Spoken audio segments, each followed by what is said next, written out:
Light him up. That's a complete. There you go. How about that? Very nice. Very nice. Very nice. Mr. Gardell, you got 20 seconds. Yeah, I'm watching the game. I'm watching the game. I said I'm watching the game. Get out of here. Do you know who's on? Brady's on, man. We can't stop watching Brady. I'm not bringing you up tonight. I'm rooting for the Team Brady all day. You're dead to me. Stay tuned for more laughs on Access TV, live from the Gotham Comedy Club in New York City. Tonight on Access TV, it's Gotham Comedy Live. Get ready to laugh with Clayton Fletcher, Danny Cohen, Miguel Dalmau, Drew Fraser. This week's host, Billy Gardell. Gotham Comedy Live. All happening right now. Ladies and gentlemen, Billy Gardell.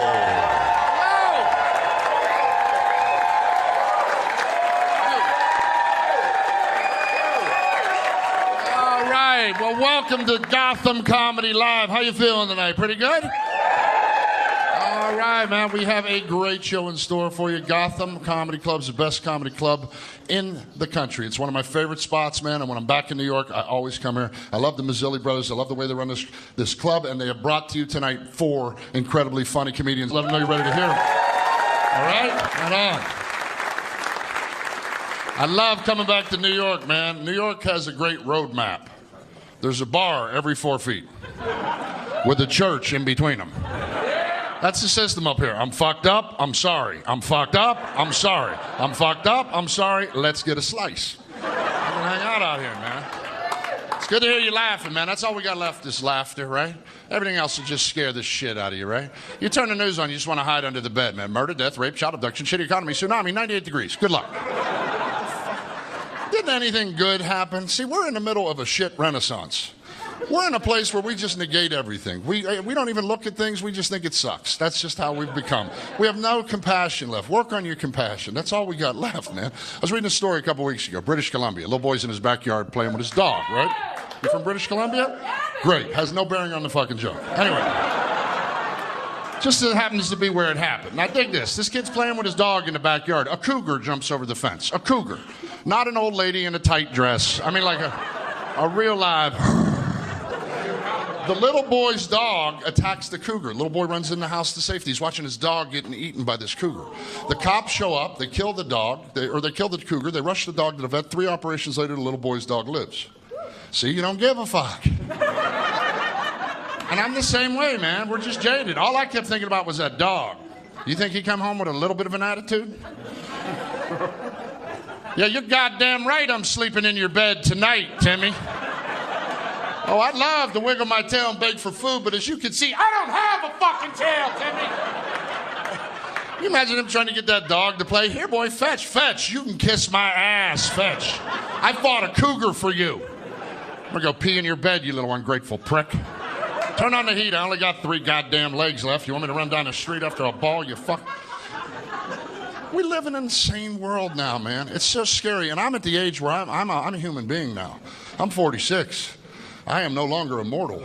Because, like, when you're in your 20s, you're a fucking moron. Okay, and if you're in your 20s, you're a fucking moron. Someone needs to tell you that. I hope you make it out. Good luck to you. See, everything has changed. 40, that mortality bell starts ringing. You're in your 20s, all you can come up with is, woo! Let's do another shot! Yeah, you're in your 40s, you're like, how much sodium is in that? Is there a lot of sodium? What's the number? I don't have my glasses. I didn't bring with my glasses. I used to buy acid out of a stranger's car, and I'm afraid of fucking salt. I don't know what happened. I don't know when I turned a corner. You're in your 20s as a young man, you run into your buddies, all you talk about is chicks, cars, and bars. There are no other topics. You're in your 40s and you run into your buddies, you're like, have you ever gotten a rash on the inside of your ass? It's a little bumpy. What the fuck? Is that going to kill me? Is that going to kill me? You know you're getting older when you hurt yourself sleeping. Just wake up. What the fuck was I dreaming about? You got to lie to your friends. I was helping a friend move a fridge. Really? No, I sprained my neck on a pillow. It's all going to shit. I don't know what happened to me. And if you're still fighting in your 40s, turn yourself into the jail or the asylum. You have failed at life. You can't be fighting in your 40s because even if by some miracle you win the fight, it's going to take you 1.5 years to recover. All you got left in your 40s is the old guy flinch. That's it, man. That's all you got. And if a young guy calls you bluff, you're fucked. Hey, I got a bad back. I got a bad... Don't. I just went to the chiropractor for that. Come on, don't do that. All I care about after 40 was comfort, right? That's all you care. You don't care about being... That's the gift of getting older. You don't care about cool anymore. Cool is exhausting.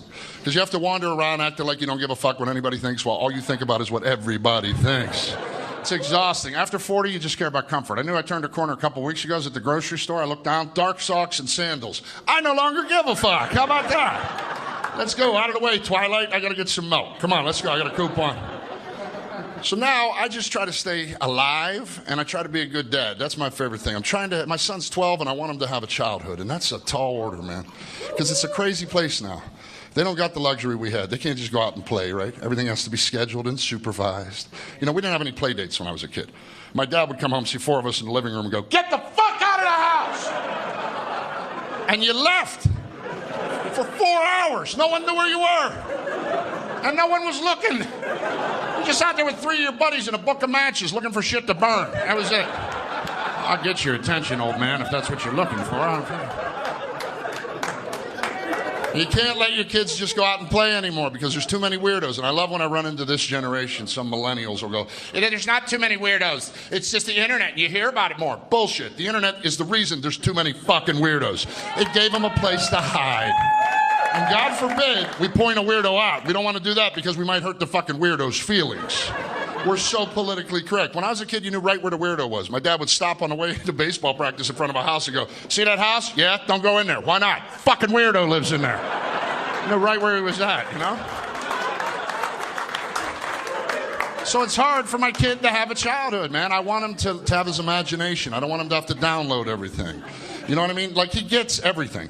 That's one place where kids are way smarter than I was. Like, my son's 12. He can pick up anything, an iPad, a computer, a controller. Within 3 minutes, he's navigating it. I was not that smart at that age. At 12, me and my buddies were still folding a piece of paper into a diamond going, "Okay, pick a color. B-L-U-E. You flip it up and go, "What's it say?" "You're a dick. Ha ha, I gotta go to class. I'll see you later." So you got to let him play some of the video games so he can keep up with his buddies at school, you know. You don't want him to be that weird kid at the lunch table shooting marbles going, "My dad says this is a video game." I'm not trying to do that. I'm just saying there's a middle ground. And there are things that I'm jealous about his childhood. Like, he gets to do a lot more than I did. Like, all he has to do is ask his mother, "Mommy, can we?" "Sure, honey, let's get in the truck and make a memory." My dad's answer was the same for anywhere you ever wanted to go. "They're closed."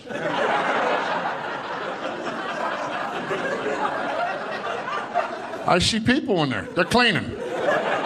It's a cleaning crew. My wife is way more progressive than I am, you know what I mean? She's way more progressive. I'm from the old school. I'm from the last bus from the old school. Like, when he was a kid, he was 2. Like, she'd go everywhere we went, she had those antibacterial wipes. Always wiping shit. "Wipe it down, read about a virus coming in from Germany, gonna kill all of us at any minute." I'm like, "We're at McDonald's. We're not even eating real meat. Why are you wiping the fucking tray down?" And then we get into it. "How do you know it's not real meat? Over 1 billion served. There aren't that many fucking cows. Do the math." All right, I'm an asshole. I know. I'll go over here.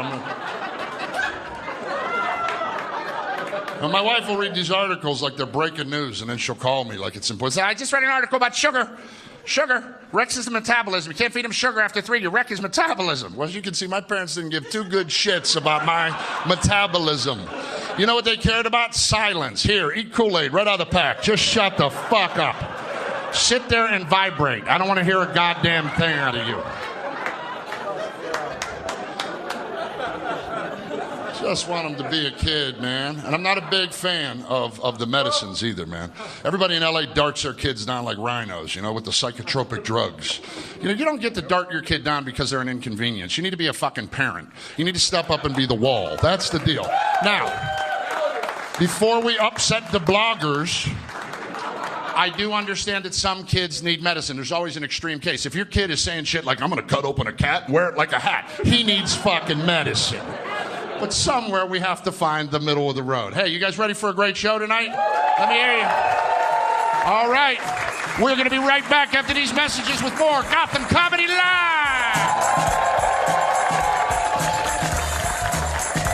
Stay tuned for more laughs on Access TV, live from the Gotham Comedy Club in New York City. Clayton Fletcher is taking the stage when we return. And stick around later tonight for more Billy Gardell. I wish I had Morgan Freeman in my life just to narrate me through situations. Because my wife will ask me those questions. You've heard comedians talk about them a million times. You've probably talked about them yourself. But my wife will ask me that question. Do I look fat in these jeans? Well, that's when Frank realized he'd be sleeping on the couch for a while. Truth of the matter is, didn't matter what he said. See, he thought she was looking for an answer. Truth of the matter was, she was looking for an argument. See, from time to time, Frank's wife would give Frank a little test to see how good of a husband he was. Frank had failed many times. Welcome back to the Access TV presentation of Gotham Comedy Live. More laughs happening right now. Welcome back to Gotham Comedy Live, and we are going to get this thing started with a super funny comic. You can hear him every day on XM Sirius Radio. Please welcome to the stage the very funny Mr. Clayton Fletcher. All right. What's up, you guys? Are we having a good time so far? A lot of girls here tonight. That's why we're having fun. You can't have a party without girls. But girls can have a party without boys. Group of women can have the time of their lives. Girls' night out. Woo! Girls' night out. Woo! They have so much fun. Guys' night out sucks. Guys' night out is horrible. We just look at each other. This sucks. Yeah, there's no girls. Yeah, I noticed. That's a bad party. We got a name for that. We call it a sausage fest. And you know you're at a bad party when it's a bunch of dudes going, this is a sausage fest. Yeah. You don't hear girls saying, this is a taco buffet. This party needs more sausage. What a clam bake. No, they don't say that because girls know how to come together as a group and have a great time. They'll spend half the night complimenting each other. You ever watch women when they first get together? I like your shoes, I like your pants, I like your belt, I like your bag, I like your dress, I like your hair. You're so cute, you're so cute, you're so cute, you're so cute. It never ends. I like your earrings. Oh, you like my earrings? I like how you like my earrings. You like how I like how you like my earrings? And the self-esteem rises and rises. Like, she likes me. We're friends. One girl was like, Lisa, that blouse really shows off your boobs. Like, what? Dude, can you imagine? Those pants really show off your balls. Like, we don't do that. Oh, hey, buddy, penis looks great tonight. Nice penis, sir. No. That's female behavior, okay? This is how women bond. You give each other compliments, and then everybody feels like part of the group, and it's awesome. Until one of them walks away, then they talk trash about her. Do you see what that whore was wearing? Oh my God, what a slut.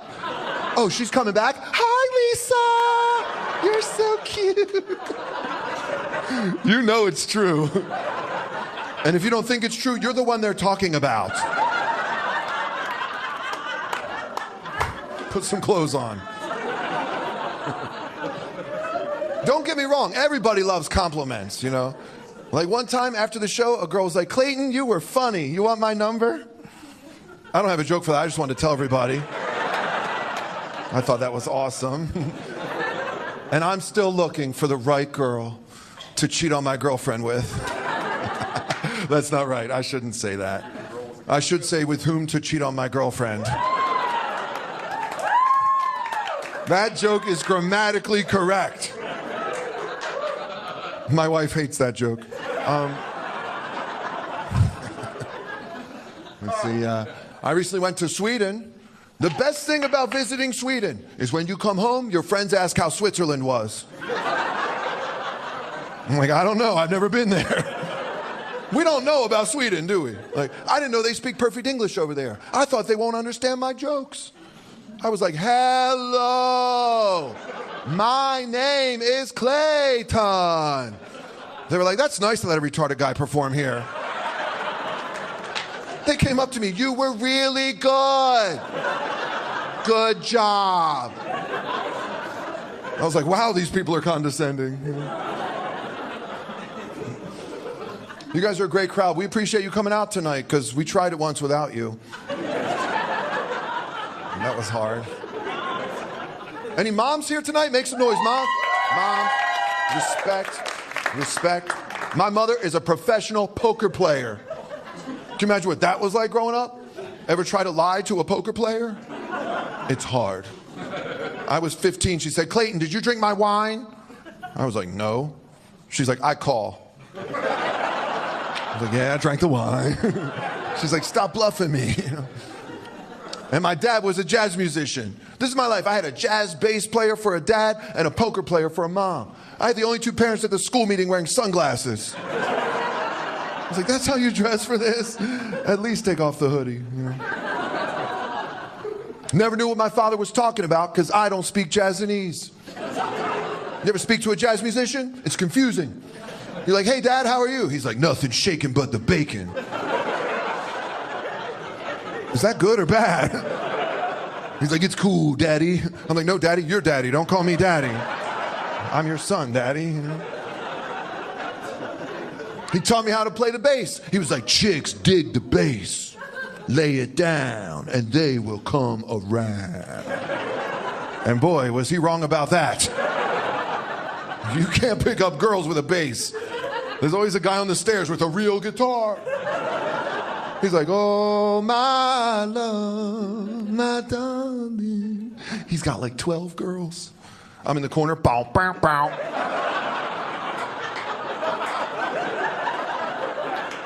Bow, bow, bow, bow. Bow, bow, bow, bow, bow. I got nothing. Chicks don't dig the theme from Seinfeld. That's a lesson I learned the hard way. Doesn't bring milkshake to the yard, you know. My dad was confused. We found out Aunt Carol had to get hip replacement surgery. Dad's like, you can't replace hip. What would you replace it with, the funk? It's the funk in the hip that makes the groove, Daddy. I'm like, what the hell are you talking about? I went to Dallas, Texas recently. All right. There's a store in Dallas, Texas called Condoms to Go. Do they need that? Like somebody walked in, hi, these are for here. Hurry up, it's urgent, we can't wait. Condoms to Go. It makes you think, like maybe it used to be the condom store, but then they had to change the name after the incident. Right? Like something happened, they're like, you know what? We should be more specific. This store is takeout only. Clean up in aisle 6. In Dallas, Texas, I got to do a show with Chris Rock, you guys. Yeah. Amazing. I learned so much. One thing I learned is that 500 black people don't think I'm funny. That's good information to have. Why do you think I keep going back to Sweden? You guys are amazing. Thank you so much for coming. God bless America, all right? Stay tuned for more laughs on Access TV, live from the Gotham Comedy Club in New York City. Danny Cohen is taking the stage when we return.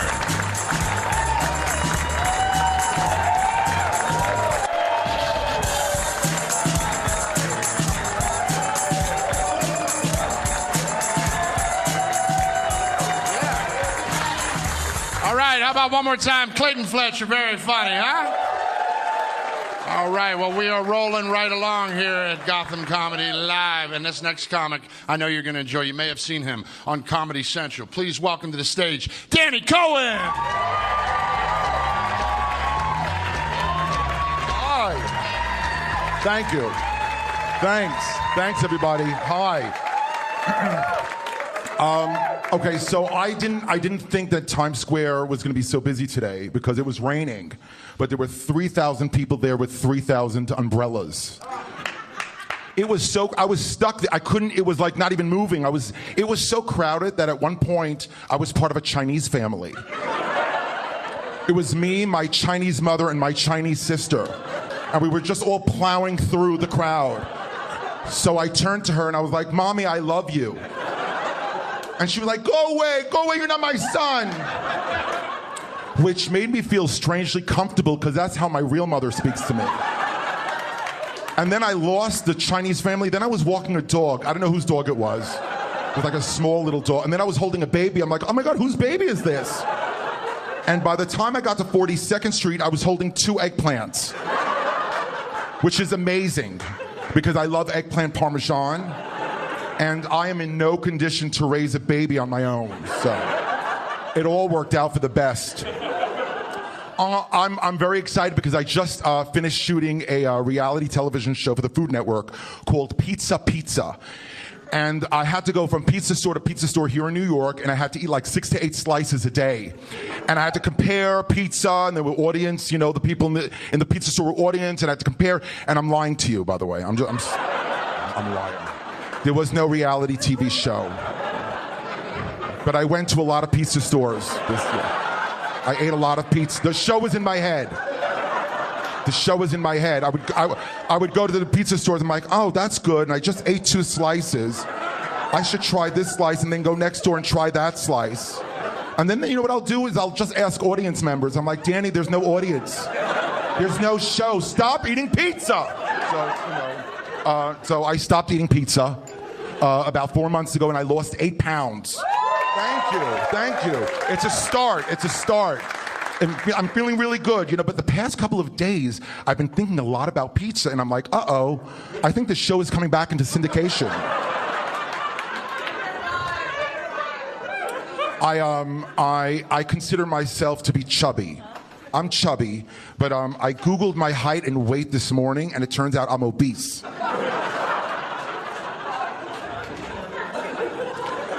The great news is, it said that if I lose 17 more pounds, I'm going to be fat. So, I'm really looking forward to getting fat. So, I'm really excited about that. I joined the gym, but I'm not going to go back to the. You know, I'm not. I don't know. Did you know that there's a section in the gym where guys take lifting weights very seriously? I'm never going to go back to that section ever again. Because I was looking through, and there was one big guy. He must have been 6'5", 300 pounds. He called me over. He's like, you want to do me a favor? You want to spot me? He was lifting like 600 pounds. And I was afraid to say no to him, so I was like, all right, sure, I'll spot you, but someone's going to need to spot me spotting you. Like, I'll just stand in the middle. So when you're ready, you just check with me, and then I'll check with him. And then he'll let me know, and then I'll let you know. I'll be like wholesale. Thank you. Because come on. That's very sweet, thank you. Thank you. Because I don't know what I would possibly do if this guy dropped 600 pounds and I was spotting him. Like, what would I do, scream? I know, I would scream and then I would run for help. I'd be like, hi, hello, excuse me? Hi, I'm so sorry to hello? Hi, I'm sorry to bother you. I'm spotting someone downstairs. No, I'm spotting him right now. No, he dropped it. No, I left him there, and no, I don't know. I think he's dead now. Because you ask a lot of questions, it's your fault, it's not mine. So that was a whole scenario that was going through my mind but I spotted him, I did it was fine. I was sweating, like my sweat was dripping on him, like while he was, he was like, are you peeing on me? I'm like, no, what are you talking about? I'm peeing on you, what are you talking about? I was so nervous, but I did it. And I went home. And I have to tell you, I was in my head for hours. I was like, I couldn't understand. I was like, why would this guy pick me to spot him? Why would he pick me? And then I realized he picked me because he believed in me. He believed in me when I didn't even believe in myself. And that's friendship. And that's a good reason to go to the gym, to make new friends. He almost died for me. And that's what real friends do for each other. They die for each other. There's also the punch. This trainer was walking around screaming about the punching bag. Use the punching bag. Use the punching bag. It releases tension. I was like, all right, I don't know. I'll give it a shot. I don't know. So I went up to the punching bag and I was like, no. Because I'm not really much of a puncher. By nature, I'm more of a slapper. If anything, if I get in a fight, I'm not the guy like, get over here, I'm gonna knock you out. I'm more like, I don't like that. No! And I'll just start crying. Just train wreck. Crazy, crazy. Yeah, speaking of which, so I moved into this a small, it's Manhattan, it's a studio, but it's a room. It's a small little, there's no room. When I moved in, I realized there's no place to put the bed. There's only one designated wall, and it's right by the front door. So I'm sleeping, and the doorknob is it's just like this. You see, just like that. So I'll wake up at 3 in the morning, and I'll wake up at 4 in the morning, and I'll just stare at the doorknob. I'll just stare at it, because I'm waiting for it to turn. Because I'm thinking, if somebody decides to break in at night, I'm not going to even have a chance to scream. It's going to be like an immediate break-in and then stabbing, and it's over. Just finished. No time to scream, no time to dial 911, no time to run. Finished. Over. They won't even be a break-in and entering. They're going to stab me from the hallway. It's going to be like a break-in and stabbing. That's it.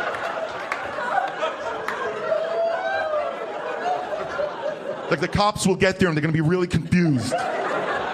They'll be like, we see there's a break-in, but there was no entering yet. There was a stabbing. Also, I want to know why I'm being stabbed. I think we all have the right to know why we're being stabbed. It's an event. Who gets stabbed when you get stabbed? You want to know. Like, if you're walking in the street and someone says, you give me your money, and you're like, no, I'm not going to give you my money. And then they stab you. That's what happened. That's what happened. They wanted your money, and you said no, and then you got stabbed. It's a sensible stabbing. But if you're sleeping and then you're stabbed, that's unacceptable. It's an unacceptable stabbing. And then there's this one thing called a push-in robbery. I don't know if anybody knows what this is. This is when you're walking up to your home and you're unlocking your door and someone comes from behind you and pushes you into your home and robs you. This is what they've titled a push-in robbery. If someone attempts a push-in robbery on me in my apartment, we're both going to end up in my bed. So it started off as something really scary. It's going to turn into something really beautiful.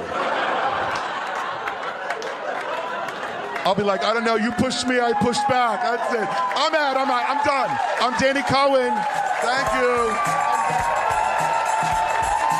Stay tuned for more laughs on Access TV, live from the Gotham Comedy Club in New York City. Miguel Dalmau is taking the stage when we return.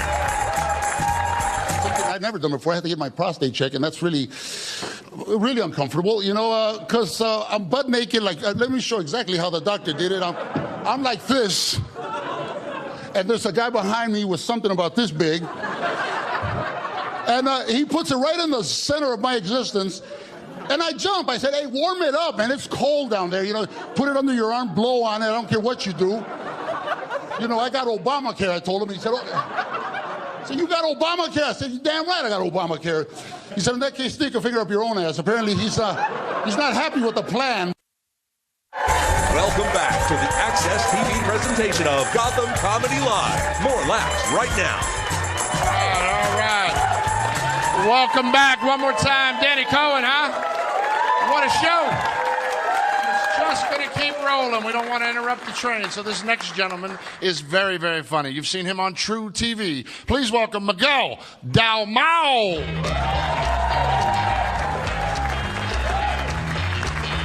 Hey, guys. How are you guys? You guys are good? So, guys, a little about me. I just got out of a serious relationship this year. Some people call it divorce. Whatever. That is the most serious relationship you can get out of, you guys. It was crazy. I'll tell you guys why we failed. Here's why we failed, because we were married for 4 years. But 2 of those years, we didn't even have sex. Yeah, I didn't have sex for 2 years. I actually went up to my ex-wife. I was like, hey, do you know we haven't had sex in 2 years? Here's exactly what she said to me. She goes, okay, who keeps track of that kind of time? Oh, do you know who? Me and men who have been wrongfully incarcerated, that's who. 2 years seems very unjust. I started to go crazy without sex for 2 years. I started to become like Tom Hanks in Castaway. I started keeping track of my kitchen wall. I was like, 1, 2, 3. Fuck, that's October, okay. I'm about to go fuck that volleyball in a minute. Just be like, Wilson! 2 years, man. That's the thing about dudes, though. We don't do well without sex for a long time. Women can kind of go without sex for a long time. Like, one of my female friends hasn't had sex in 5 years. And she was openly talking about it. She's like, I haven't had sex in 5 years. And the other girls were like, what? Girl, we need to get you dick tonight. Don't worry about it. Oh, so funny. So funny. Not a dude. If a dude is openly talking about not having sex for 5 years, he's usually holding a gun and there are hostages. We snap without sex for 5 years. That's why ladies don't get it. Ladies don't get that men just need a little bit of sex to calm down. That's why I think, please, as a PSA for the rest of us, every woman in here tomorrow should go into work and fuck the creepy dude at work. Please. Please. For the rest of us. And when somebody comes up to you, be like, oh, you fucked Ted, you're a whore. You can be like, nah, shorty, I'm a hero. All right? I took one in the face, so you won't take one in the face. You're welcome. My pussy stays live, and you drop a mic and leave. 2 years, man. 2 years. Divorce, I'm a product of divorce. My parents got divorced because my dad drank too much. But in the 20 years of my parents being divorced, don't worry, my dad sobered up. And my dad is a great dad to his new kids. And I'm so proud of him. Finally figured it out, you know? And it's weird. It's weird to see my dad being a good dad because I do have my brother or sister on Facebook. So it's weird seeing them post pictures like, look, dad got me these new sneakers. I'm like, oh, dad got me these emotional scars. How do you post a picture of an emotional scar? Here's what I did. I posted a picture of myself holding a baseball glove. And on the floor, there was another baseball glove, and it said, wish you were here. And then I tagged them in it for solidarity, just to make sure. My mom was the best of the two parents, though, because my mom was great. Like, after my dad left, this is kind of hard, but after my dad left, for 12 years, my mother became a drug dealer in Chicago. Yeah, that's true. And it's weird when your mom's a drug dealer, because when kids try to punk me, I wouldn't know how to punk them back. Like, I remember a kid was like, I bet you my dad can beat up your dad. I was like, oh, I don't really know who my dad is, but I'm pretty sure my mom can make a whole family disappear. Don't fuck with me. It's weird, man. My mom gave me a weird perception of what a woman was, you know, growing up with a woman that strong. I remember one time, she was like, hey, pass my purse, but don't look inside. I have lady things in there. And then when I looked inside, it was a tampon and a gun. Yeah, to a point my whole life, I thought lady things was always a gun. So when I be on a date with a girl, she's like, can you pass my purse? I need to go take care of business. I'm like, who are you gonna kill at this Olive Garden? What's happening right now? I thought you were a nice person. Divorce. The only good thing came out of my divorce was I have a baby. I have a great, beautiful baby boy. And it's, oh, thank you guys, thank you. Yeah. Although what's weird about having babies, like, look, I'm Spanish, so the only thing I can make is Spanish babies. Like, that's the only thing I can make. I told some of my friends that. My friends like, do you know if your son came out with, like, blue eyes and blonde hair, that means your girl cheated on you, right? I was like, please, if my son came out with blue eyes and blonde hair, I'd be like, fuck yeah! I made a white baby! Oh, now you really can't be whatever you want to be, baby. You're welcome. Because that's the thing that sucks about race, man. What sucks about race is you're born one race and you stay that race your entire life. That's why we don't understand each other. We're one race our entire life. But how great would it be we can change race every couple of years? White people don't like that thought. But the rest of us, like, that's a good thought. We should do that. Switch it up a little bit. Wheel of Fortune this bitch. But, you know, because, like, it'd be great that way we understand each other. Because you know how you go from infant to toddler to preteen? That's how race should work. And that way when we hear parents talk about their kids, it's a different conversation. When we hear parents go like, ugh, my son's so annoying. All he does is complain all day. Other parents can be like, yeah, but every kid goes through Jewish. He's just Jewish right now. Don't worry about it. Don't worry about it. In a couple years, he become black. Black is funny. He's hip-hopping around the house. He's breakdancing. Fun during the day. Scary at night. So lock your doors. You'll be all right. Some people think that's offensive. That's not offensive, man. Minorities are scary at night. We are. We are. Here's how scary minorities are at night. One time I was walking on the street, right? And I see a Spanish dude walking towards me. So I got scared, okay? So I crossed the street. And he crossed the street. And then I crossed back, and then he crossed back. And then when I realized that we were both just scared of each other, I was like, oh, wow. Oh, we both bitches. That's dope. That is dope. Yeah. Single for a while, you know, but now in my life I have a beautiful girlfriend. I don't mean to brag, but for the first time in my life, my girlfriend is white. Because, you know, keep your enemies close. And, yeah, that's what I do. That's what I do. My girlfriend is white. And as a minority, it's a little scary. It's a little jarring dating a girl who's white. Because I'll tell you guys right now, as a minority, I don't feel comfortable at how comfortable she is yelling at the police. Like, I don't like that shit at all. Like, too many times, if we walking down the street and she'll see a cop doing something wrong, she'll be like, oh, I'm going to go tell him a thing or two. And I'm like, oh, you going to do that by yourself? Because I'm going to hide behind those bushes while you go voice your concerns. Have fun.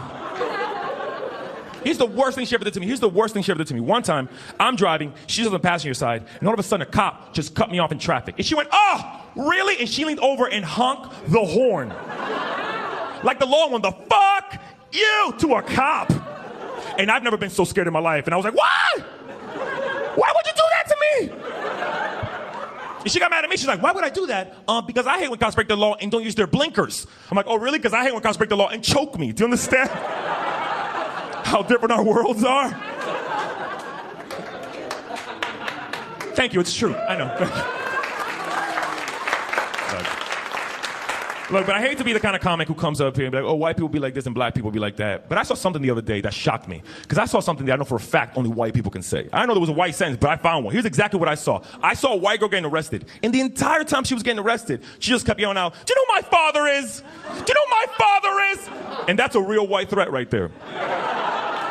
Because we're all standing around going like, who is her father? Like, yo, yell that shit out. We want to Google him. Because ain't no black man gonna, ain't no black dude gonna yell that out. Ain't no black dude gonna get arrested and start going like, hey, do you know who my father is? Because I was like, he's asking, do you know who my father is? Oh, I'm gonna go meet him? Dope. You guys have been a lot of fun, man. Thank you guys so much for coming.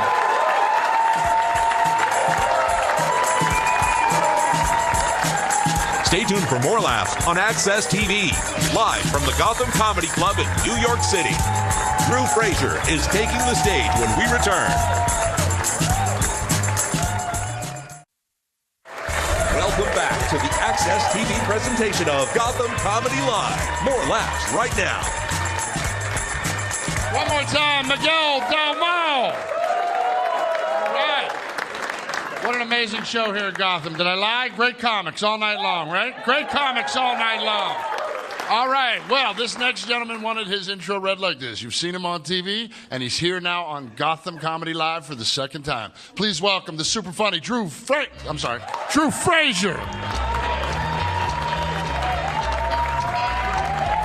Yeah.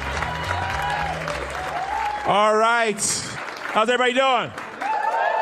All right, you look good, everybody, man. It has been a hot summer, right? A hot summer, yeah, especially in New York City. Yeah, they said 10 people died from heat thus far. How you let heat kill you? I'm gonna die from a lot of things, but heat will not be one of them. I'll be butt naked inside a supermarket before I die from heat. I'll be laid out by some fish sticks and some iceberg lettuce. I ain't dying from heat. I'll have everybody in the supermarket complaining. Listen, there's a naked man over there by the Haagen-Dazs. You better believe it, my apartment's hot as hell. I ain't going home till after 6. You know how we are New Yorkers, especially the black people in the room, right? If we can afford an air conditioner, we usually have it in one room, all right? Well, your bedroom be cold as hell, don't it? The rest of your apartment is like the Serengeti out here. I know, my apartment's hot as hell. Somebody actually broke into my apartment over the summer. I was home. I said, whatever they want, they can take out the living room. I ain't coming out of here. I woke up the next morning, the burglar was passed out in the living room trying to steal the TV. What's up, goddamn? That'll teach him to break in wearing a ski mask. Oh, that heat tore his behind up. Ladies, it was so hot this summer, you only had sex with people who had air conditioning, am I right? Ooh, I'm gonna spend the weekend with Charles. He has central air. Now, Tyrone got a big penis, but he live in the attic. It is too hot up there. I will see him in October.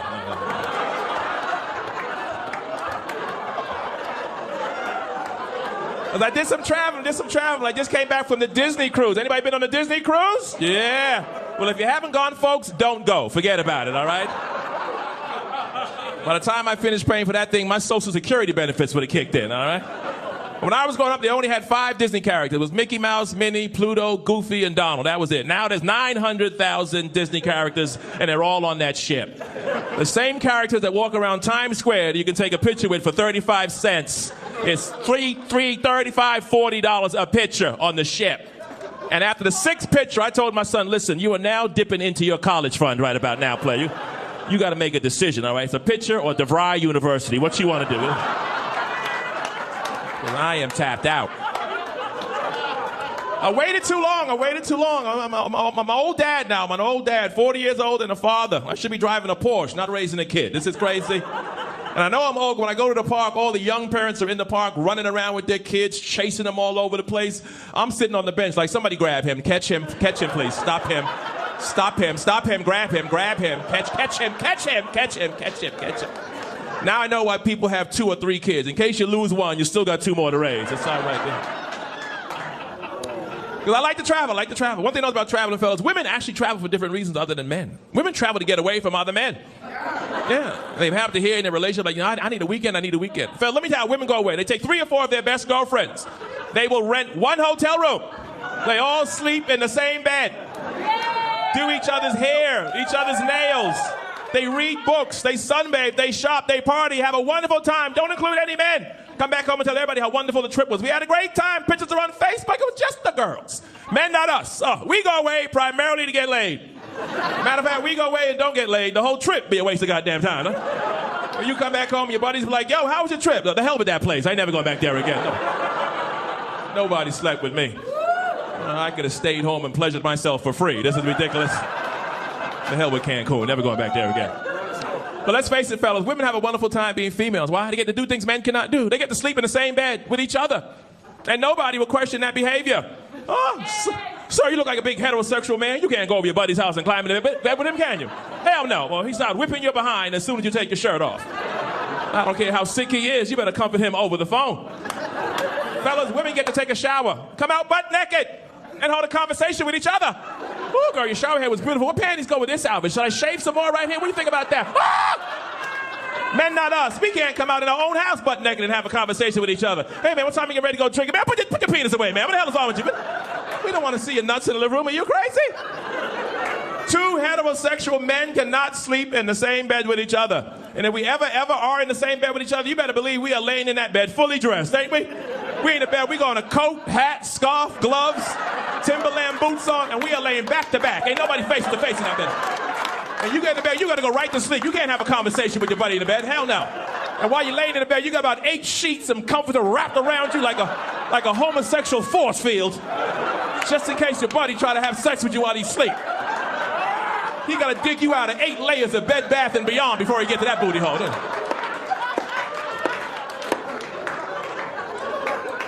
That's how it is. We're men, man. We're men. I love women, man. I love women. They're very hygienic.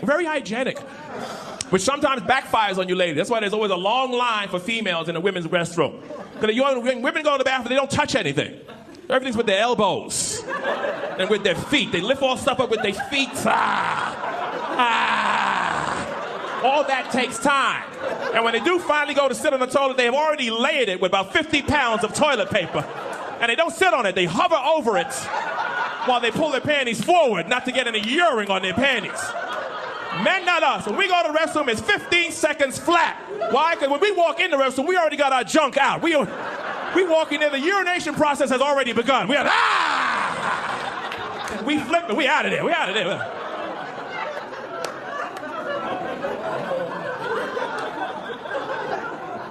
It's been a crazy year. 2014, a couple of years back was crazy. Kanye West, Kim Kardashian got married a couple of years back. Yeah, she got pregnant first. Everybody was worried. Nobody knew what the baby was going to look like. You know, it was going to look like Kanye, Ray J, or OJ. Nobody had no idea. Because that Kardashians, they get around, but ooh, they love them some black men, don't they? Woo! I never see white women love black men so much in all my life. Everybody got a black man in that family. Woo! Khloe Kardashian married a black man first, divorced him, got another one. Then Kim Kardashian married a black man. The baby sister, Kylie Jenner, got a black boyfriend. The mother got a black boyfriend. And Bruce Jenner changed himself into a woman so he could get a black boyfriend. Everybody got a black boyfriend.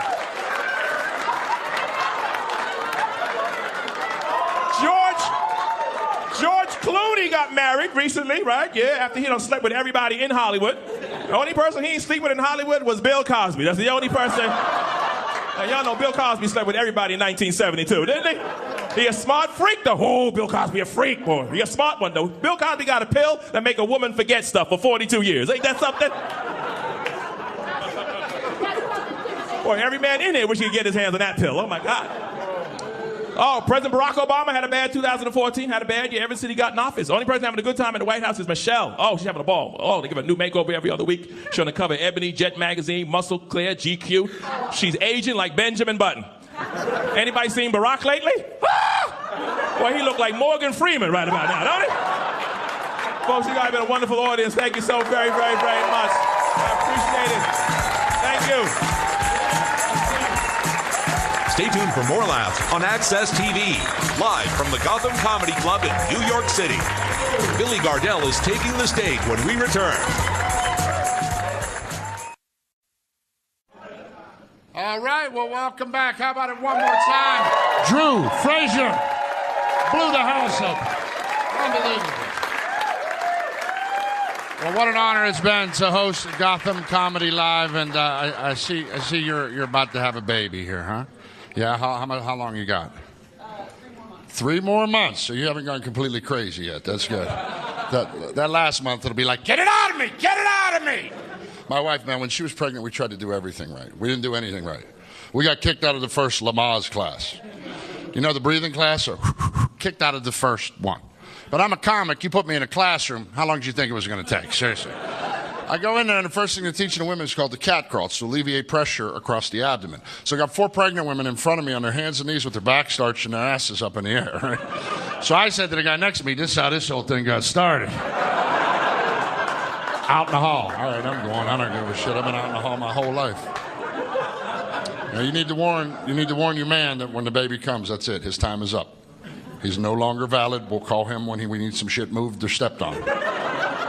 My son, man, as soon as he came home, I knew he owned my wife. Owned her. To this day, he owns her, and he knew it from day one. Day one, we brought him home. He started fucking with me as soon as he got in the house. When he used to breastfeed, he'd look right at me. Just...